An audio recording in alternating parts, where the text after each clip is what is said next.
আমি প্রথমেই আমাদের শ্রদ্ধেয় ম্যাডামকে পরিচয় করে দিব, যিনি আমার পাশে আছেন। Doctor Rumi Akter ma'am, junior consultant physiotherapist and incharge stroke rehabilitation unit, CRP, Mirpur. এবং আমাদের সাথে আরো যুক্ত আছেন doctor Koushik Ahmed sir, junior consultant physiotherapist, neurology unit, CRP, Savar. আলোচনার বিষয় আজকে স্ট্রোক। তো ম্যাডাম, আমি স্বভাবতই জানতে চাচ্ছি আপনার কাছে যে স্ট্রোক বলতে আসলে আমরা কি বুঝি, কিভাবে হয়, এটা যদি আমাদেরকে একটু ক্লিয়ার করতেন না। ধন্যবাদ মাজেদকে। আসসালামু আলাইকুম। আমি Rumi Akter, junior consultant physiotherapy and incharge stroke rehabilitation unit, CRP, Mirpur. Stroke আসলে যে কোনো সময় যে কারোই স্ট্রোকটা হতে পারে। ওয়ার্ল্ড ওয়াইড এটার রেশিও আস্তে আস্তে আমাদের অনেক বেড়ে যাচ্ছে, আমাদের জীবনযাত্রার মান আস্তে আস্তে খারাপ হয়ে যাচ্ছে। আমাদের আগে ছিল 6 জনে 1 জন স্ট্রোক আক্রান্ত হতো, কিন্তু গত বছর যেটা ওয়ার্ল্ড স্ট্রোক অ্যাসোসিয়েশন তারা যেটা প্রকাশ করেছে, এখন প্রতি 4 জনে আমাদের 1 জন স্ট্রোক হওয়ার সম্ভাবনা আমাদের জীবদ্দশায়। তো সেই ক্ষেত্রে এটা আমাদের জন্য অনেক বড় একটি রিস্ক ফ্যাক্টর, এবং স্ট্রোকটা ডিসএবিলিটির সবচেয়ে বড় এখন লিডিং কজ, এবং বাংলাদেশে মৃত্যুর জন্য এটা 3rd লিডিং কজ হিসেবে এখন কিন্তু বিবেচিত হচ্ছে। তো এই ব্যাপারে আমাদের আসলে সাবধান হওয়া উচিত। স্ট্রোকটা কি আসলে সেটা আমি একটু সহজ ভাষায় বলি।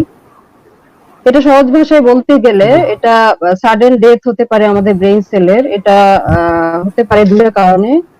একটা হতে পারে ব্লকেজ অফ ব্লাড ফ্লো, আর একটা হতে পারে সেটা ব্রেইনে এবং আর্টারিটা রাপচার হয়ে ব্রেইনে আমাদের হেমোরেজ হতে পারে, এবং এটা হচ্ছে ল্যাক অফ অক্সিজেনের কারণে আমাদের ব্লাড সেলগুলা আস্তে আস্তে ডেথ হয়ে যায়।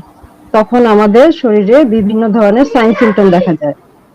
সেটা হতে পারে আমরা যেটা খুব সহজেই বলি, ফার্স্ট এফ এ আমরা যদি ফেস, এ তে আর্ম, তারপরে এফ এ যদি আমরা বলি, এগুলা যদি আমরা বলি, ফেস আমাদের যে কোনো একটা পার্ট হয়তো বা ড্রপ হয়ে যেতে পারে, অথবা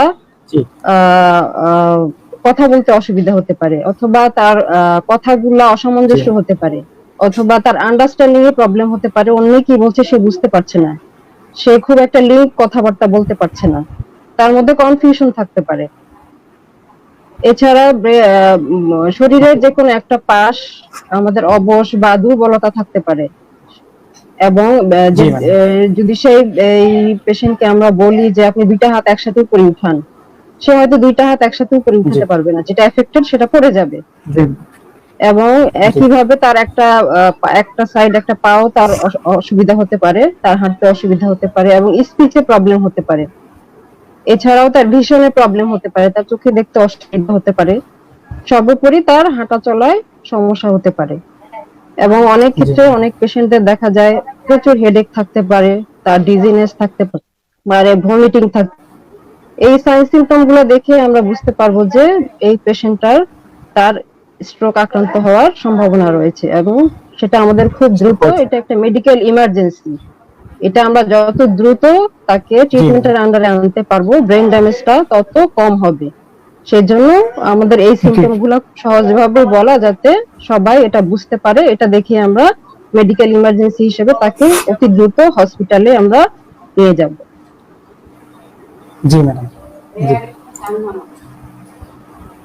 ধন্যবাদ ম্যাডাম আপনাকে।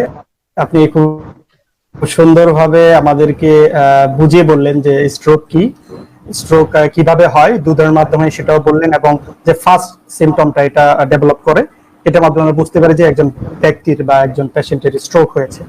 তো ধন্যবাদ ম্যাডাম আপনাকে।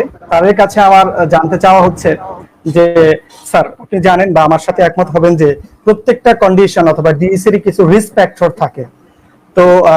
তো স্যার, এই ধরনের স্ট্রোকের ক্ষেত্রে কি কি ধরনের রিস্ক ফ্যাক্টর আছে বলে আপনি মনে করেন, যদি স্যার আমাদের সাথে শেয়ার করতেন।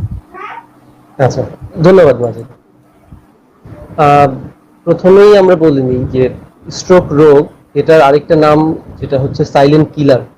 আমরা এই রোগটাকে কিন্তু সাইলেন্ট কিলারও বলে থাকি, কারণ এই রোগটা কখনো কখনো এমন ভাবেই হতে থাকে এটা শুরুটা এটা এই রোগটার স্টার্টিংটা শুরুটা এমন সময়ে হতে পারে আমরা প্রস্তুত না, আমরা হয়তো বা বুঝতেই পারছি না যে রোগী স্ট্রোকে আক্রান্ত হচ্ছে, যতক্ষণ না পর্যন্ত এর ম্যানিফেস্টেশন বা এর সিমটম গুলো শো করছে। সো সেই ক্ষেত্রে বিভিন্ন ফ্যাক্টর গুলো কাজ করে স্ট্রোক হওয়ার পিছনে। জি এর মধ্যে অন্যতম যেটা আছে সেটা হচ্ছে আমাদের যেসব রোগীরা ইসকেমিক হার্ট ডিজিজ বা হৃদরোগে আক্রান্ত থাকেন, হৃদরোগের যে কোনো ধরনের অসুখে আক্রান্ত থাকেন, ডায়াবেটিক রোগী যারা আছেন, ডায়াবেটিক মেলিটাসের রোগী যারা আছেন, এই ধরনের মূলত সবচেয়ে বেশি কমনলি দেখা যাচ্ছে যেটা যে ডায়াবেটিক রোগী এবং যাদের একই সাথে ইসকেমিক হার্ট ডিজিজ বা হৃদরোগ আছে তাদের ক্ষেত্রে স্ট্রোকে আক্রান্ত হওয়ার পরিমাণটা অনেক অনেক বেশি।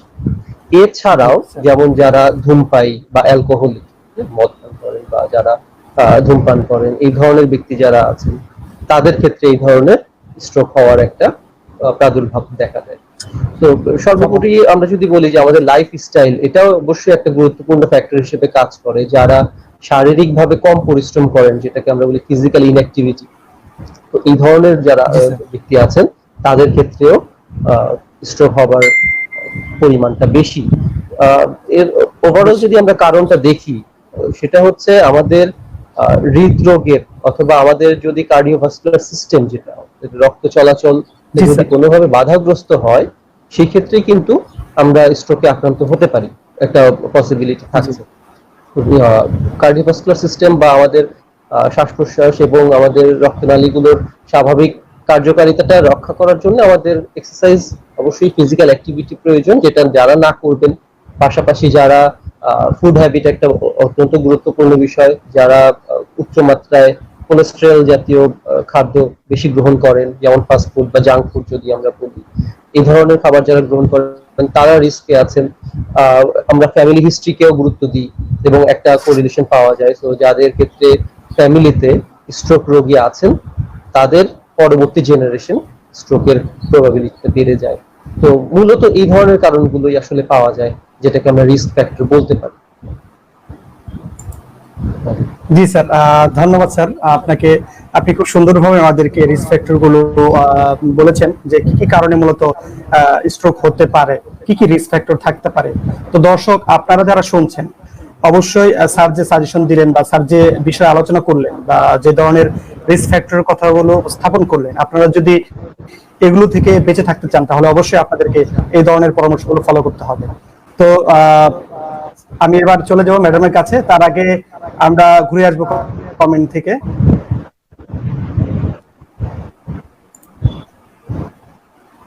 আব্দুল্লাহ আল মামুন রনি, উনি বলছেন ক্লিয়ার আছে, ধন্যবাদ আপনাকে আমাদের কমেন্ট করার জন্য। প্রণব মল্লিক কোন বলছেন Majidur Rahman sir nice to see you, কিন্তু স্যার আপনার ভিডিও যাই হোক সমস্যা নেই, এখন ক্লিয়ার আছে কিছুটা। মোহাম্মদ আব্দুল ফাত্তাহ স্যার, উনি বলছেন আসসালামু আলাইকুম ম্যাম এন্ড স্যার, আপনাদের দুজনকে সালাম জানিয়েছেন। ওয়ালাইকুম আসসালাম। মোহাম্মদ আব্দুল ফাত্তাহ স্যার উনি আবার বলছেন যে আজকের বিষয়টা খুব ইম্পর্টেন্ট, স্পেশালি নিউরো পেশেন্টদের জন্য। নাইস প্রেজেন্টেশন, ধন্যবাদ আপনাকে আমাদেরকে কমেন্ট করার জন্য। যে ম্যাম আসলে কি কি ধরনের উপসর্গ থাকতে পারে স্ট্রোক হওয়ার পিছনে, বা কি কি ধরনের সাইন সিম্পটমস আছে বলে মনে করেন আপনি, যদি আমাদেরকে একটু শেয়ার করতেন। ইতিমধ্যে আমি কিছু কিছু সাইন সিম্পটম অলরেডি বলেছি। আমাদের শরীরের যে কোনো এক পাশে দুর্বলতা থাকতে পারে, সেটা ফেসের এক পাশ ঝুলে যেতে পারে। তারপরে আমাদের কথা বলায় অসুবিধা হতে পারে, চোখে দেখতে অসুবিধা হতে পারে।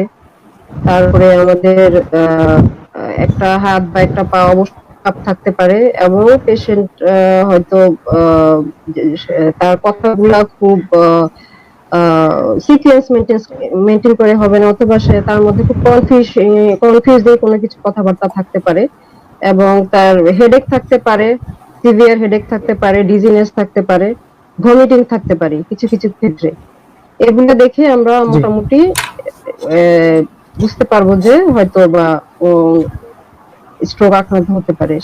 সেক্ষেত্রে আমাদের কৌশিক সাহেব অলরেডি বলেছেন যে রিস্ক ফ্যাক্টর গুলা, তার হাইপারটেনশন আছে কিনা, তার ডায়াবেটিস আছে কিনা, তারপরে তার বয়সটা একটা ফ্যাক্টর, তারপরে সে ওভারওয়েট কিনা, এগুলো অনেক ফ্যাক্টর আছে যেগুলা স্ট্রোকের জন্য অনেক বেশি কাজ করে। এগুলো মোটামুটি সাইন সিম্পটম। এগুলো দেখে আমরা মোটামুটি বুঝতে পারবো যে এই পেশেন্টটার স্ট্রোকে আক্রান্ত হয়েছে। জি ম্যাডাম, ধন্যবাদ আপনাকে। আপনি খুব সুন্দরভাবে আমাদেরকে বুঝিয়ে বলেছেন যে কি কি ধরনের সাইন সিমটম হতে পারে বা কি কি ধরনের উপসর্গ হলে আমরা বুঝবো যে একজন ব্যক্তি স্ট্রোকে আক্রান্ত হয়েছে। তো দলের কাছে আমার জানতে চাওয়া হচ্ছে যে স্যার, স্ট্রোকের ক্ষেত্রে আমরা আসলে কি কি ধরনের প্রাইমারি ম্যানেজমেন্ট করতে পারি, বা আমি আরো বলতে চাচ্ছি, যদি কোনো একটা রোগী বা কোনো একটা পেশেন্ট যদি আজকে স্ট্রোক করলো, সেই ক্ষেত্রে ওই ধরনের পেশেন্টের ক্ষেত্রে আসলে কি কি ধরনের প্রাইমারি ম্যানেজমেন্ট আমরা নিতে পারি, স্যার যদি একটু আমাদেরকে বুঝিয়ে বলতেন।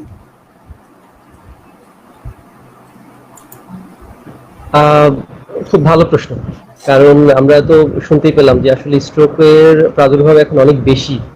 আমরা অলমোস্ট জি স্যার। আমাদের আশেপাশে আত্মীয় স্বজনের মধ্যে, প্রতিবেশীর মধ্যে খুব মানে ঘন ঘন আমরা স্ট্রোক রোগের কথা শুনি, স্ট্রোক রোগীদের কথা শুনি। সেই ক্ষেত্রে যেহেতু আজকে প্রোগ্রামটা আমরা আমাদের রোগীদের উদ্দেশ্যেই করা, তো আমি কিছু জি স্যার। গাইডলাইন আমি বলতে চাচ্ছি রোগীদের উদ্দেশ্যে। যখন আমরা কিছু সিমটম আমরা যেগুলো শুনলাম মাত্র, ফার্স্ট যেটা ফেস বাঁকা হয়ে যাওয়া, দেন হাত উঠাতে না পারা, দেন কথা বলতে অসুবিধা জি হওয়া, চোখে দেখতে অসুবিধা হতে পারে। তো এই ধরনের সিমটম গুলো যখনই আমরা দেখবো এবং বুঝতে পারবো যে রোগী স্ট্রোকে আক্রান্ত হয়েছেন, ধারণা করতে পারবো, ইমিডিয়েটলি ওই মুহূর্তেই উচিত হচ্ছে রোগীকে হসপিটালাইজড করা। এটা হচ্ছে প্রথম এবং সবচেয়ে গুরুত্বপূর্ণ দায়িত্ব, কাজ। তো রোগীকে হসপিটালাইজ করার মাঝখানে আমরা তো আমাদের দেশের সিচুয়েশন জানি, একজন রোগী স্ট্রোক করার পরে তাকে হসপিটালে নিতে অন্তত কয়েক ঘন্টা সময় আমাদের ব্যয় হয়ে যায়। গাড়ি আসবে, অ্যাম্বুলেন্স আসবে, হসপিটালে যাবে, অনেক অনেক বিষয় থাকে। তো এই সময়টা আসলে খুব জরুরি, যেটা আমি আমাদের রোগীদের দৃষ্টি আকর্ষণ করতে চাচ্ছি বা তাদেরকে বলতে চাচ্ছি। সেটা হচ্ছে প্রথম যেটা দায়িত্ব, রোগীকে কোনো অবস্থাতেই ঘুমিয়ে পড়তে দেয়া যাবে না।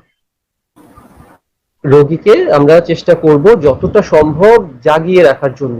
জাগিয়ে রাখা কেমন করে? রোগীর সাথে খুব শান্তভাবে কথা বলতে হবে।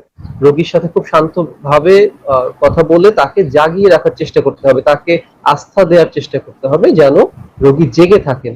কারণ রোগী যেই মাত্রই আমরা কমনলি দেখি যে রোগীর স্ট্রোকের সিমটম দেখা দিয়েছে, রোগী তারপর ঘুমিয়ে গিয়েছে, একদিন পরের দিন রোগীকে হসপিটালাইজড করা হয়েছে, ওই দিন হয়তো বা রোগী হসপিটালে আসার সেই সুযোগটাই পায়নি, রোগী বাড়িতেই ছিল, রেস্টে ছিল, ঘুমিয়েছিল। তো এই যে ঘুমের সময়টা, এই রেস্টের সময়টা, এই সময়টাতেই কিন্তু আসলে আমাদের ব্রেইনের যে নার্ভ সেলগুলো ড্যামেজের সুযোগটা কিন্তু বেড়ে যায়। তো সেই ক্ষেত্রে আমাদের উচিত হচ্ছে রোগীকে ইমিডিয়েট হসপিটালাইজড করা এবং এই হসপিটালাইজেশনের মাঝামাঝি সময়টুকু রোগীকে জাগিয়ে রাখার চেষ্টা করা। আরেকটা খুব ইম্পর্টেন্ট বিষয় আছে, আমরা এখন তো সব ফেসবুকে আসলে অনেক অনেক ধরনের তথ্য প্রচার হয়। আমিও বেশ কিছু দেখেছি যে স্ট্রোক করার পরে রোগীর কান ফুটো করা, আঙুল ফুটো করা, এরকম হাবিজাবি অনেক কিছু। আসলে এইগুলো থেকে বিরত থাকা খুব জরুরি। রোগীকে কোনো অবস্থাতেই কোনো ধরনের এই ধরনের পিক করা যাবে না, কোনো ধরনের হার্ম করা যাবে না। আরেকটা বিষয় হচ্ছে রোগীকে কোনো কিছু খাবার দেয়া যাবে না। হ্যাঁ, রোগীর এইরকম সময়গুলোতে রোগীর বিভিন্ন ধরনের চকিং হতে পারে, হ্যাঁ, শ্বাসকষ্ট হতে পারে, ব্রেথলেসনেস এগুলো হতে পারে, কণ্ঠনালী বা শ্বাসনালী, খাদ্যনালী এগুলো ব্লক হতে পারে। তো সেই ক্ষেত্রে স্ট্রোক করা অবস্থায় ওই রকম সময় রোগীকে কোনোভাবেই কোনো কিছু খেতে দেয়া যাবে না। হ্যাঁ, এটা খুব খেয়াল রাখতে হবে। অনেক সময় আমরা শুনতে পাই বা রোগীরা বলেন যে তারা এই এই খাবার, তেঁতুল পানি, বিভিন্ন জিনিস খাবার খাওয়ানোর চেষ্টা করেন। আসলে ওই সময়টাতে খুব সেনসিটিভ, ভালনারেবল, ওই সময়টাতে রোগীকে কিছু খাওয়ানো ঠিক হবে না। যদি কোনো রোগী পারেন, এটা যদি কেউ পারেন, সেক্ষেত্রে যদি রোগীর শ্বাসকষ্ট হয় তবে সিপিআর বা কার্ডিওপালমোনারি রিসাসিটেশন যেটাকে আমরা বলি, মুখ দিয়ে শ্বাস নেওয়া, যদি আমরা বলি মুখ দিয়ে শ্বাস দেওয়া, তো এটা করার চেষ্টা করা যেতে পারে যদি রোগীর শ্বাসকষ্ট থাকে। কিন্তু যদি না পারেন সেটা তো নাই। কিন্তু সবচেয়ে বড় জরুরি হচ্ছে রোগীকে হসপিটালাইজড করতে হবে এবং রোগীকে চেষ্টা করতে হবে কাত করে শুইয়ে রাখার জন্য এবং রোগীকে রেস্টে রাখার জন্য, কোনোভাবে যাতে রোগী খুব প্যানিক হয়ে না যান। আমরা দেখি সাধারণত আমাদের দেশের লোকজন খুব প্যানিক হয়ে যায়, তাতে করে রোগীও কিন্তু প্যানিক হয়ে যাবে। তো ওই অবস্থাতে রোগীকে কোনোভাবে প্যানিক করা যাবে না। রোগীকে যেহেতু আমরা জানি না যে আসলে রোগীর কি ধরনের স্ট্রোক হয়েছে, হেমোরেজিক স্ট্রোক না ইসকেমিক স্ট্রোক। তো যেহেতু আমরা এটা সিটি স্ক্যান বা এমআরআই রিপোর্ট হাতে আসে না পর্যন্ত জানি না, সেই ক্ষেত্রে ওই অবস্থাতে ইমিডিয়েট কোনো ধরনের জি মেডিকেশনে যাওয়াটাও একটু ডিফিকাল্ট। কারণ যদি রোগীর হেমোরেজিক স্ট্রোক জি হয়ে থাকে সেই ক্ষেত্রে আমরা অ্যাসপিরিন জাতীয় ওষুধগুলো যদি রোগীকে কেউ সাজেস্ট করেন, এটা আরো হিতে বিপরীত। তো এই জন্য যে আসলে যেহেতু আমরা জানি না, জি সেই ক্ষেত্রে ওই মুহূর্তে রোগীকে কোনো ধরনের ড্রাগস অ্যাডভাইস করাটা ডিফিকাল্ট। তবে আপনারা যদি আশেপাশে কোনো নিউরো মেডিসিন স্পেশালিস্ট কাউকে পান এবং তার সাজেশন নিতে পারেন, দেন গুড, তার পরামর্শ অনুযায়ী যেতে পারেন, অথবা আপনারা হসপিটালাইজ করতে পারেন। এবং হসপিটালাইজ করার পরে রোগীর যদি প্রেশারের কোনো হাইপারটেনশন থাকে বা অন্য কোনো অসুখ থাকে, সেগুলো ম্যানেজমেন্টের দায়িত্ব তো ওখানেই হয়। তো রোগীর লোকজনদের জন্য যেটা আমার সাজেশন, যেটা হচ্ছে অবশ্যই রোগীকে ঘরে বসিয়ে রাখা বা ঘরে রেখে দেওয়ার মতো ভুল করবেন না, হসপিটালাইজ করার চেষ্টা করবেন। এখন তো প্রায় প্রতিটি জেলা সদরেই আমরা স্পেশালাইজড ডক্টরদেরকে পাই, মেডিকেল কলেজগুলোতে পাই। তো আপনার বাসার কাছে নিকটস্থ জি যে হসপিটাল আছে সেখানে রোগীকে ভর্তি করার চেষ্টা করবেন। মাজেদ। জি স্যার, থ্যাংক ইউ স্যার, খুব সুন্দরভাবে আমাদেরকে বললেন। দর্শক, স্যার যে পরামর্শ আমাদের দিলেন, এবং একজন পেশেন্ট যদি ইনিশিয়ালি স্ট্রোক করে বা স্ট্রোক করার পরে তার যে ম্যানেজমেন্ট গুলো হওয়া দরকার, কি কি ম্যানেজমেন্ট হওয়া দরকার, এগুলো কিন্তু আপনারা আমাদের এই বিশেষজ্ঞ ডক্টর কৌশিক আহমেদ স্যারের আলোচনা থেকে জানতে পারলেন। তো আপনাদের আশেপাশে বা আপনাদের বাসায় যদি এই ধরনের কোনো প্রবলেম হয়, অবশ্যই আপনারা ইমিডিয়েটলি সেই ধরনের রোগীকে হসপিটালাইজ করবেন। তো দর্শক, আমরা আবারও চলে যাব আমাদের সম্মানিত ম্যাডাম ডাক্তার রুমি আক্তার ম্যামের কাছে। তো ম্যামের কাছে আমার জানতে চাওয়া যে ম্যাম, সিআরপি তো আমাদের বিভিন্ন সার্ভিস দিয়ে থাকেন, বিভিন্ন সময় বিভিন্ন ধরনের সার্ভিস দিয়ে থাকেন, বিভিন্ন রোগীদের ক্ষেত্রে বিভিন্ন সার্ভিস দিয়ে থাকেন। তো ম্যাডাম, আমি আপনার কাছে জানতে চাচ্ছি যে এই ধরনের স্ট্রোক পেশেন্টদের ক্ষেত্রে আমাদের সিআরপি কিভাবে সার্ভিস দিয়ে থাকে, বা কি কি ধরনের সার্ভিস রেখেছেন তাদের জন্য, ম্যাম যদি আপনি একটু ক্লিয়ার করতেন। ধন্যবাদ মাজেদকে। আমি আগে কৌশিকের সাথে আরেকটু যোগ করি, কৌশিক অনেক কিছুই বলেছে, তো আরেকটু অ্যাড করি। এই ধরনের পেশেন্টকে আমাদের খুব দ্রুত হসপিটালাইজ করতে হবে। যত দেরি করব আমাদের ব্রেন ড্যামেজটা তত বেশি হয়ে যাবে। তো সেক্ষেত্রে হসপিটালাইজ করার পরই কিন্তু ফিজিওথেরাপি কিন্তু খুব ইমিডিয়েটলি শুরু করতে হবে। অনেকে হয়তো মনে করতে পারেন যে পেশেন্টটা শুরুতেই কেন ফিজিওথেরাপিটা শুরু করব। ফিজিওথেরাপি মানে কি ভিগোরাস কোনো কিছু না, পেশেন্টের কন্ডিশন অনুযায়ী আমরা প্রথম থেকেই ফিজিওথেরাপিটা শুরু করব, যাতে পরবর্তীতে কমপ্লিকেশন গুলা অ্যারাইজ না করে। যেটা খুব গুরুত্বপূর্ণ, যেমন পজিশনিংটা খুব ইম্পর্টেন্ট। পেশেন্ট যেখানেই হসপিটালাইজড হোক, আমাদের দেশে হয়তো এখনো সেই ব্যবস্থাটা নাই, কিন্তু আমরা যে পেশেন্ট গুলা পাই সাধারণত, আমরা বেশিরভাগ পেশেন্টই পাই কমপ্লিকেশন নিয়ে, তারপরে আমাদের এখানে আসে। তো এই কমপ্লিকেশন গুলো হবে না যদি পেশেন্টকে আমরা খুব দ্রুত এই পজিশনিং এর ব্যাপারগুলা পেশেন্টের সাথে ইন্ট্রোডিউস করতে পারি। যেমন সে শুবে কিভাবে, শোয়ার পজিশনটা তার কি হবে, সে সাইড লাইনে শুলে সে কিভাবে তার পায়ের পজিশনটা রাখবে, হাতের পজিশনটা রাখবে, সেটা হতে পারে তার এফেক্টেড সাইডে এবং আনএফেক্টেড সাইডে। সেটা আমরা যখন পেশেন্ট দেখি তখন তো আমরা প্র্যাকটিক্যালি দেখি। এখন যেহেতু সেটা দেখানোর উপায় নাই, তারপরেও আমরা দিয়ে বালিশ দিয়ে আমি কিভাবে একটা স্ট্রোক আক্রান্ত রোগী ইমিডিয়েটলি তাকে কিভাবে শোয়াতে পারি সেটা আমরা বলতে পারি।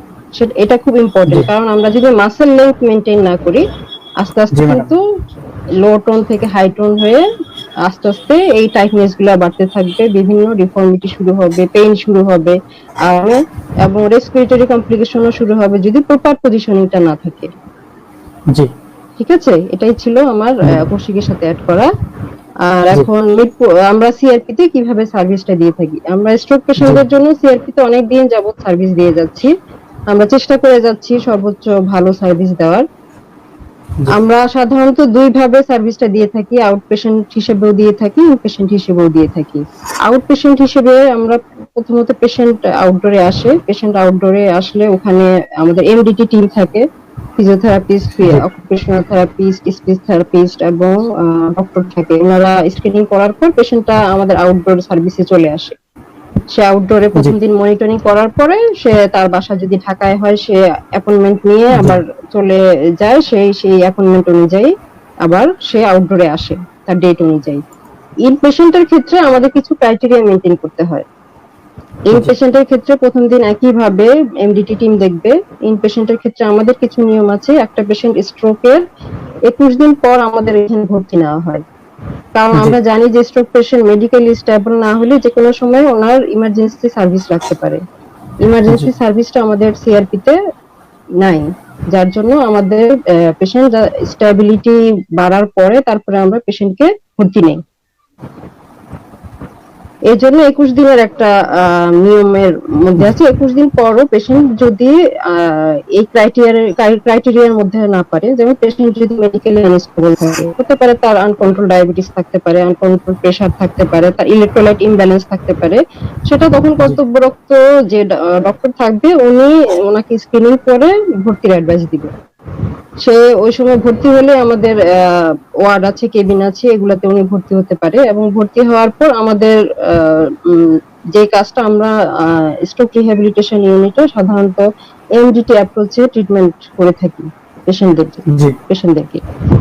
আমরা doctor, physiotherapist, occupational therapist, speech therapist, আমাদের ক্লিনিক্যাল সাইকোলজিস্টও আছে, পার্সিয়ালি উনি আমাদেরকে সাপোর্ট দিয়ে যাচ্ছে, নার্স আছেন, সবাই মিলে আমরা একটা পেশেন্টের জন্য কাজ করি। এবং আমাদের প্রতিদিনই একটা মর্নিং সেশন থাকে, সেটা ডক্টরের সাথে আমাদের পেশেন্ট কয়জন ভর্তি হলো, পেশেন্টের যেগুলো ভর্তি আছে তাদের কি অবস্থা, তাদের ডিসচার্জ, তাদের প্রোগ্রেস, এগুলো নিয়ে আমরা আলোচনা করি। এবং এটা আমরা এমডিটি টিমেও আলোচনা করি। এটা সব প্রফেশনালসরা আমরা প্রেজেন্ট থাকি। কোন পেশেন্টের কি সমস্যা, কোন পেশেন্টের ফিডিং এর খুব অনেক বেশি সমস্যা থাকতে পারে, সেক্ষেত্রে আমরা স্পিচ থেরাপিস্ট সে কিভাবে কাজ করতে পারে সেই বিষয়ে আমরা কাজ করি।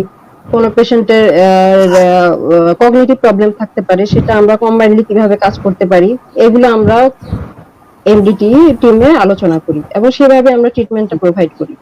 এবং আমাদের এই ভর্তি পেশেন্টদের জন্য ইন্ডিভিজুয়াল থেরাপির পাশাপাশি কিন্তু গ্রুপ থেরাপিও আছে।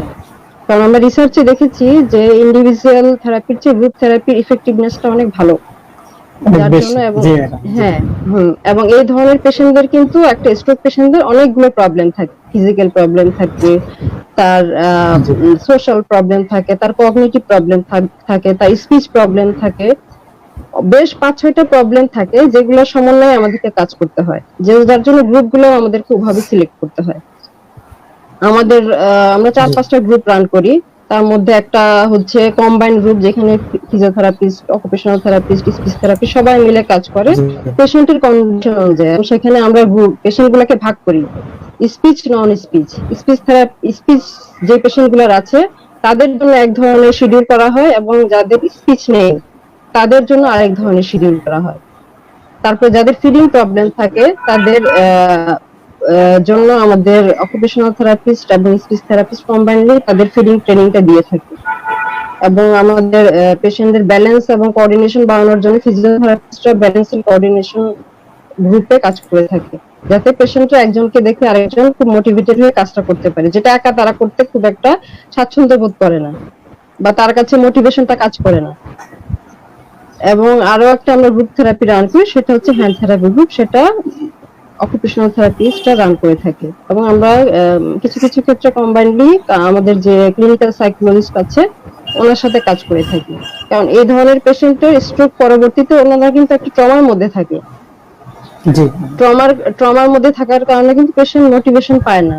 সে যে আমরা তাকে যে ইন্টারভেনশনটা দিচ্ছি তার উন্নতি করা দরকার, তার ইচ্ছাটা সবচেয়ে বেশি কাজ করতে হবে এখানে, কারণ অ্যাক্টিভলি কাজ করলে তার ইমপ্রুভমেন্টটা ভালো হবে। যার জন্য ট্রমা থেকে তুলে আনার জন্য কিন্তু আমাদের একদম কাউন্সিলিং সার্ভিসটা খুবই ইম্পর্টেন্ট। এবং সেটা আমরা খুব ভালো কাউন্সিলিং যে আমাদের ক্লিনিক্যাল সাইকোলজিস্ট উনি দিয়ে থাকে, খুব ভালো আমরা ফিডব্যাক পেয়েছি সেসব পেশেন্টের ক্ষেত্রে। এবং আমরা কিছু কিছু ক্ষেত্রে এসব পেশেন্টের আমরাও সাইকোলজিক্যাল ব্যাপারটা দেখে থাকি কিছুটা, কিন্তু আমরা কিন্তু প্রফেশনাল না, সেজন্য আমরা কিন্তু তার পুরোটা ধরতে পারি না। তো তারা যদি আমাদের সাথে কাজ করে সেক্ষেত্রে তারা ধরিয়ে দিলে তারাই আমাদেরকে ইনস্ট্রাকশন দেয়, আপনারা ওনাদের সাথে এইভাবে এইভাবে কথা বলবেন, হয়তো ছোট ছোট ওয়ার্ডে কথা বলবেন, ছোট ছোট ইনস্ট্রাকশন দিবেন। এক্ষেত্রে আমাদের ফিজিওথেরাপি ট্রিটমেন্টের ইন্টারভেনশনটা দিতে কিন্তু খুব সুবিধা হয়। এই জন্য এই ধরনের পেশেন্টের কিন্তু এই অ্যাপ্রোচটা সবচাইতে ভালো কাজ করে। এবং আমাদের এখানে পেশেন্ট গুলাকে আমরা প্রায় 1.5 মাসের মতো রাখি। 1.5 মাসের মধ্যে আমরা মোটামুটি তাকে পেশেন্ট এবং কেয়ারার এডুকেশন করি, সে বাসায় কিভাবে করবে, বাড়িতে তার হোম অ্যাডভাইস গুলো কিভাবে করবে সেগুলো, এবং এর মধ্যে মোটামুটি একটা ইমপ্রুভমেন্ট চলে আসে। এবং এরপর আমরা একটা ফলো আপ অ্যাপয়েন্টমেন্ট দিয়ে থাকি তাকে। সে যদি ঢাকার মধ্যে থাকে তাকে আমরা আউটডোরে মাসখানেক পরে কন্টিনিউ করতে বলি, এবং সে যদি ঢাকার বাইরে থাকে সেক্ষেত্রে আমরা 2 মাস পরে আবার এসে ভর্তি হতে বলি পরবর্তী চিকিৎসাটা কন্টিনিউ করার জন্য, এবং সে কন্টিনিউয়াস এভাবে ফলো আপে থাকবে, আমরা না বলা পর্যন্ত সে ট্রিটমেন্ট বন্ধ করবে না। এভাবে আমরা ইনপেশেন্ট সার্ভিসটা দিয়ে থাকি। এবং এর মধ্যে কোনো পেশেন্টের যদি ইমার্জেন্সি কোনো প্রবলেম হয়ে থাকে, কোনো পেশেন্টের ব্রিদিং প্রবলেম হচ্ছে, ইলেকট্রোলাইট ইমব্যালেন্স হয়ে যাচ্ছে, সেক্ষেত্রে আমরা কিন্তু সাথে সাথে ডক্টরকে ইনফর্ম করি যে পেশেন্টটাকে মনে হচ্ছে ড্রাউজি ফিল করতেছে, ওনার কোনো টেস্ট বা কি ওনার সাথে সাথে দেখে হয়তো পেশেন্টটা আমাদের সিআরপি তে সার্ভিস দেওয়া না গেলে আমরা সাথে সাথে রেফার করে দিই। এইভাবে আমরা সার্ভিসটা চালু রেখেছি, এবং আমরা চেষ্টা করে যাচ্ছি সর্বোচ্চ ভালো রেজাল্ট দেওয়ার এই ধরনের পেশেন্টদের ক্ষেত্রে। এখন আমার মনে হয় আমরা সিআরপি তে স্ট্রোক পেশেন্টদের জন্য যেভাবে এমডিটি অ্যাপ্রোচে কাজ করে যাচ্ছি, বাংলাদেশের অন্য কোথাও সম্ভবত এভাবে কাজ করে না। সেটা আমরা পেশেন্টের কাছ থেকে অনেক ফিডব্যাক পেয়েছি, এবং পেশেন্টরা, অনেক পেশেন্ট আসলে যেতে চায় না, অনেক পেশেন্ট বারবার, কিন্তু আমাদের উদ্দেশ্য সবাইকে সার্ভিসটা দেওয়া। পেশেন্টদের আমরা বুঝাই আমাদের উদ্দেশ্য সার্ভিসটা দেওয়া সবাইকে, যাতে সবাই সার্ভিসটা পেয়ে উপকৃত হয়, সবাই নিজেরটা নিজে করতে পারে। আমাদের কাজ তো ইন্ডিপেন্ডেন্ট করা, বারবার আসা না। জি ম্যাডাম। তো আমরা এভাবে সার্ভিসটা কন্টিনিউ করে থাকি। ধন্যবাদ। জি ম্যাডাম। জি ম্যাডাম, আপনাকে অসংখ্য ধন্যবাদ। আপনি যেভাবে আমাদেরকে সাথে বিষয়গুলো শেয়ার করলেন, যদি কোনো দর্শক বা কোনো সেবা গ্রহীতা আমাদের এই প্রোগ্রামগুলো শুনতে থাকেন, তাহলে অবশ্যই আপনি বুঝে গেছেন অলরেডি যে সিআরপি তে কিভাবে একজন স্ট্রোক পেশেন্টের ম্যানেজমেন্ট করা হয়, কতগুলো ধাপ এর মধ্যে অন্তর্ভুক্ত, বিভিন্ন অ্যাপ্রোচের মাধ্যমে করা হয়, বিভিন্ন গ্রুপ থেরাপি ম্যাম যেভাবে বললেন। আমার মনে হয় না, ম্যাম তো অবশ্য বললেনই যে বাংলাদেশ আর কোথাও মনে হয় না এরকম ধরনের এমডিটি অ্যাপ্রোচের ম্যানেজমেন্টটা করা হয়, যেভাবে আমাদের সিআরপি রান করে যাচ্ছে এই স্ট্রোক পেশেন্টদের ট্রিটমেন্টের পারপাসে। তো ম্যাডাম অসংখ্য ধন্যবাদ। এবং স্যারের সাথে যেমন একমত হচ্ছিলেন আপনি একটা বিষয়ে, যে যখন কোন একটা পেশেন্ট ইনিশিয়াল স্ট্রোক করবে এবং তাকে ইমিডিয়েটলি যে হসপিটালাইজড করা এবং সেই সাথে ইনিশিয়ালি ফিজিওথেরাপি ট্রিটমেন্ট শুরু করা। তো দর্শক, এই জিনিসগুলো আপনারা লক্ষ্য রাখবেন।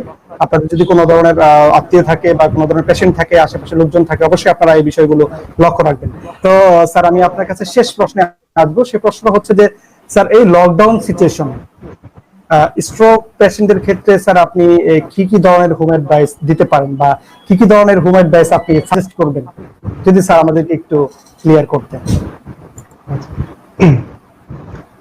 প্রথমেই আন্তরিক ধন্যবাদ জানাচ্ছি যারা এই প্রোগ্রামটি দেখছেন এবং কমেন্টস করছেন।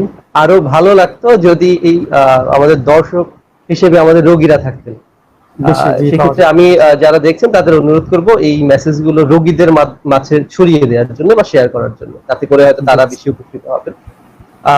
যেই শেষ প্রশ্ন, যেটা কোভিড-19 সিচুয়েশন, তো আমি যেটা রিকোয়েস্ট করব, এই ধরনের যে প্রোগ্রামগুলো, ভিডিওগুলো হচ্ছে, ফেসবুক লাইভ গুলো হচ্ছে, রোগীরা অন্তত বাসায় বসে এই প্রোগ্রামগুলো আগে দেখবেন। এটা তাদের অনেক কাজে আসবে। এই ধরনের প্রোগ্রামগুলো যখন তারা দেখবেন, এগুলো তারা ঘরে বসে দেখেন। দ্বিতীয় বিষয় যেটা, সিআরপি কিন্তু তাদের খুব লিমিটেড রিসোর্স নিয়েও এই কোভিড-19 সিচুয়েশনে এখনো কিন্তু স্ট্রোক রোগীদেরকে চিকিৎসা সেবা দিয়ে যাচ্ছে। আমি আজকেও সাভার সেন্টার থেকে আসলাম, সেট থেকে, ওখানে কিন্তু আমরা রোগীদেরকে ভর্তি রেখেছি। স্ট্রোক রোগীরা ভর্তি আছেন, চিকিৎসা নিচ্ছেন, এবং অত্যন্ত সাবধানতার সাথেই তারা চিকিৎসা নিতে পারছেন। আমরা তারা যাতে নতুন করে কোভিড সিচুয়েশনে আক্রান্ত না হন, এই ভাইরাসে আক্রান্ত না হন, আমরা যথাসাধ্য চেষ্টা করছি তাদেরকে প্রোটেকশন দিয়ে চিকিৎসা সেবাটা দেওয়ার জন্য। তো যারা এই মুহূর্তে হয়তো স্ট্রোক করেছেন বা কিছুদিন আগে স্ট্রোক করেছেন, হসপিটালে আসতে পারছেন না বা সিআরপি তে আসতে পারছেন না সেবার জন্য, তাদের জন্য যেটা আমার পরামর্শ, সেটা হচ্ছে স্ট্রোক হওয়ার পরবর্তীতে রোগীর বিভিন্ন ধরনের কমপ্লিকেশন অ্যারাইজ করতে পারে। তো এই কমপ্লিকেশন গুলো বা বিভিন্ন ধরনের পরবর্তী সমস্যাগুলো যাতে তৈরি না হয়, সেই দিকে নজর দেওয়া। কি কি ধরনের সমস্যা হতে পারে, যেমন রোগীর যে জয়েন্ট গুলো, আক্রান্ত জয়েন্ট গুলো আছে, সেগুলোতে আস্তে আস্তে জমাট বেঁধে যাওয়া বা স্টিফনেস, আস্তে আস্তে মাংসপেশিগুলো শক্ত হয়ে আসা, হ্যাঁ, ব্যথা উদ্ভূত হওয়া, ব্যথা তৈরি হওয়া, এই ধরনের সমস্যাগুলো কিন্তু খুব কমন হওয়াটা খুব স্বাভাবিক। রোগীর হাতটা ঝুলে যাওয়া বা নেমে যাওয়া, এই ধরনের সমস্যাগুলো। তো সেই ক্ষেত্রে আহ সঠিক পজিশনিং বা তার আক্রান্ত পাশটাকে খুব যত্ন সহকারে পজিশন করে রাখাটাই হচ্ছে মূল চিকিৎসা। এবং আমাদের কাছে যখন রোগীরা প্রথম আসেন, প্রথম থেকে কিন্তু আমরা এই এডুকেশন গুলোই দিতে থাকি রোগীর কেয়ার গিভারদেরকে, রোগীর পরিচর্যাকারীদেরকে, যেন তারা রোগীর বাড়িতে বা ঘরে এই সেবাগুলো দিতে পারে। কারণ আমরা সবসময় বলি স্ট্রোক রোগের চিকিৎসাটা হওয়া উচিত হচ্ছে 24 ঘন্টা, 24 আওয়ার্স ম্যানেজমেন্ট। সেক্ষেত্রে আপনি চিকিৎসকের কাছে, ফিজিওথেরাপি চিকিৎসকের কাছে হয়তো সপ্তাহে 3 দিন বা 4 দিন আসতে পারবেন, হয়তো বা দিনে 1 ঘন্টা বা 2 ঘন্টা সেশন পাবেন। বাকি সময়টা কিন্তু কেয়ার গিভারদের যে যত্ন করার বিষয়টা আছে, টেক কেয়ার করার বিষয়টা আছে, এটার উপরে কিন্তু রোগীর উন্নতি নির্ভর করে অনেকটাই। আমি এই ফেসবুক আজকের যে লাইভ প্রোগ্রামের কমেন্ট সেকশনে কিছু একটা লিংক দিয়ে দিতে পারবো, লিংক দিয়ে দিব পরবর্তীতে, যেখানে আপনারা রোগীর পজিশনিং এর ছবিগুলো দেখতে পাবেন, যে একজন স্ট্রোক রোগীকে কিভাবে বালিশ দিয়ে আক্রান্ত পাশটাকে পজিশন করে রাখতে হবে, কিভাবে উনি আক্রান্ত পাশে কাত হয়ে শুতে পারবেন, কিভাবে উনি আক্রান্ত পাশটাকে স্বাভাবিক রেখে ভালো রেখে বসবেন। হ্যাঁ, তো এই বিষয়গুলো অনেক অনেক ছবি আছে, আমি একটা ছবি আপনাদের সাথে শেয়ার করবো এই কমেন্ট সেকশনে, আপনারা লিংকটা কষ্ট করে দেখে নেবেন। তাতে করে আশা করি আপনারা বাড়িতে স্ট্রোক রোগীর পজিশনিং গুলো করতে পারবেন। দ্বিতীয় যে বিষয়টি আমি একটু ফোকাস করতে চাচ্ছি, আমরা অনেক সময় পাই রোগীরা আমাদের কাছে আসেন এবং বলেন যে বাড়িতে এক্সারসাইজ করতে গিয়ে আরো ব্যথা বেশি হয়, ব্যথা বেশি পান। কেয়ার গিভাররা যখন মুভমেন্ট গুলো করতে যান তখন রোগী আরো বেশি ব্যথা পান। তো এটা আসলে খুব মানে অপ্রীতিকর একটা ঘটনা, যেটা আমরা প্রায়ই পাই রোগীদের কাছ থেকে। তো আমি জানি রোগীর কেয়ার গিভার যারা আছেন তারা অবশ্যই রোগীর ভালো চান, রোগীকে উপকার করতে চান, সেবা করতে চান। কিন্তু আমি একটা বিষয় সবসময় বলি, যেটা হচ্ছে রোগী যদি ব্যথা পায় সেক্ষেত্রে ওই ধরনের উপকার করার প্রয়োজন নাই। হ্যাঁ, মানে রোগীকে এমন কিছু মুভমেন্ট করানোর প্রয়োজন নাই, এমন কোনো এক্সারসাইজ করানোর প্রয়োজন নাই যেটাতে রোগীর ব্যথা আরো বেশি হচ্ছে, তাতে করে হয়তো হিতে বিপরীত হচ্ছে। কারণ সাধারণত যে মুভমেন্ট গুলো করার প্রয়োজন একজন স্ট্রোক রোগীর, জয়েন্টের পজিশন যদি ঠিক না থাকে সেই ক্ষেত্রে মুভমেন্ট করাটা আরো বেশি ক্ষতিকর, হার্মফুল। তো এই জন্য আমি পরামর্শ দিব আপনারা রোগীকে প্রপার পজিশন করে রাখেন, এবং রোগীর ব্যথা ছাড়া মুভমেন্ট গুলো, তার হাতটাকে আস্তে আস্তে উপরে ওঠানো নামানো, যাই হোক, পাটাকে ভাঁজ করা সোজা করা, এই ধরনের মুভমেন্ট যেগুলো, অবশ্যই খেয়াল রাখবেন রোগী যেন কোনো রকম ব্যথা না পায়। আরেকটা খুব জরুরি বিষয়, সেটা হলো যত তাড়াতাড়ি সম্ভব রোগীকে বসানো পজিশনে নিয়ে আসা যায় তত ভালো। আমরা দেখি যে রোগীরা বেশিরভাগ সময় বিছানায় শুয়েই থাকছে, বিশেষ করে এই কোভিড সিচুয়েশনে যখন রোগী ঘর থেকে বেরই হচ্ছেন না কোথাও, ঘরের মধ্যে সারাদিন বিছানায় শুয়ে থাকাটা, এটা কিন্তু রোগীর জন্য আবার স্ট্রোক হওয়ার একটা প্রাদুর্ভাব বেড়ে যাবে, স্ট্রোক হওয়ার মানে পুনরায় স্ট্রোক হওয়ার চান্স বেড়ে যাচ্ছে। তো এই ক্ষেত্রে রোগীকে অবশ্যই বসানোর চেষ্টা করবেন। যদি রোগীর সামর্থ্য থাকে সেক্ষেত্রে রোগীকে একটু একটু দাঁড় করানোর চেষ্টা করবেন। এই ধরনের কাজগুলো যখন আপনারা করবেন, মোট কথা রোগীকে একটু সচল রাখার চেষ্টা করা, তাহলে কি হবে, রোগীর এই লকডাউন সিচুয়েশনের কারণে যে মানে ক্ষতি হওয়ার ভয় আছে সেটা হবে না। এবং লকডাউন ওপেন হওয়া মাত্রই আপনারা ইমিডিয়েটলি সিআরপি তে যোগাযোগ করতে পারেন, অথবা আপনাদের কাছাকাছি যদি কোনো কোয়ালিফাইড ফিজিওথেরাপিস্ট থাকে তাদের সেবা নিতে পারেন। সর্বোপরি রোগীকে মানসিকভাবে খুব চাঙ্গা রাখা লাগবে, মানসিকভাবে তাকে অনেক বেশি বুস্ট করতে হবে, যেন রোগীর নার্ভাস সিস্টেম খুব ভালো কাজ করে, মানসিকভাবে যেন রোগী চাঙ্গা। আদারওয়াইজ স্ট্রোকের কারণে কিন্তু শুধু শারীরিক আক্রান্ত বা শারীরিক ক্ষতি হচ্ছে না, রোগীর মানসিকভাবে অনেক বেশি আক্রান্ত হয়ে যায়। রোগীকে মানসিকভাবে অনেক বেশি উৎসাহ দেওয়া লাগবে। আর বাকি যেটা বললাম যে সিআরপি কিন্তু সার্ভিস দিচ্ছে, তো যদি আপনাদের পক্ষে সম্ভব হয় আপনারা সিআরপি তে এসেও কিন্তু চিকিৎসা নিতে পারবেন এই লকডাউন সিচুয়েশনের মধ্যেও, কারণ আমরা স্ট্রোক রোগীদেরকে ভর্তির ব্যবস্থা কিন্তু এখনো রেখেছি। জি, থ্যাংক ইউ স্যার, আপনাকে অসংখ্য ধন্যবাদ। আপনি খুবই সুন্দরভাবে এবং সাবলীল ভাষায় একজন এই লকডাউন সিচুয়েশনে একজন স্ট্রোক রোগীর কি কি হোম অ্যাডভাইস হতে পারে বা কি কি ধরনের অ্যাডভাইস গুলো তারা ফলো করবে, এক্সারসাইজ গুলো তারা করবে, খুব সুন্দরভাবে আপনি স্টেপ বাই স্টেপ বুঝিয়ে বলেছেন। আপনারা যে তথ্যগুলো শেয়ার করলেন, যারা এই সিচুয়েশন গুলো ফেস করছে, অথবা যেসব রোগী যাদের বাসায় এই ধরনের রোগী আছে বা যারা সাফার করছেন তাদের জন্য খুবই খুবই গুরুত্বপূর্ণ তথ্যগুলো ছিল আজকের প্রোগ্রামে।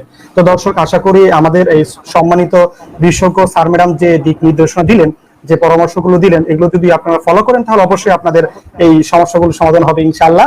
তো ম্যাডাম এবং স্যার, যাওয়ার ঠিক আগ মুহূর্তে আপনাদেরকে বলতে চাই, যদি আপনারা দর্শকদের উদ্দেশ্যে ওই দিন 2 সেকেন্ডের মধ্যে যদি কিছু বলতে চান, প্রথমে আসবেন ম্যাডামের কাছে, ম্যাডাম যদি কিছু বলতে চান।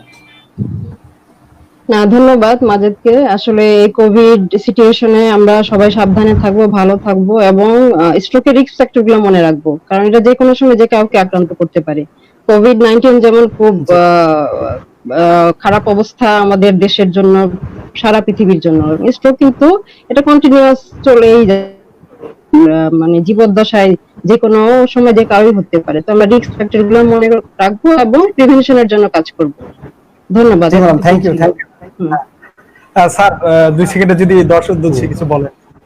আচ্ছা, আমি শেষ কথা বলতে চাই এটাই যে আমরা আশাবাদী থাকবো, সেটা হোক কোভিড-19 হোক স্ট্রোক, যে কোনো সিচুয়েশনই হোক না কেন আমরা আশাবাদী থাকবো, কারণ ভালো হওয়ার সুযোগ অবশ্যই থাকবে ইনশাআল্লাহ। আমরা সবাই ভালো থাকবো।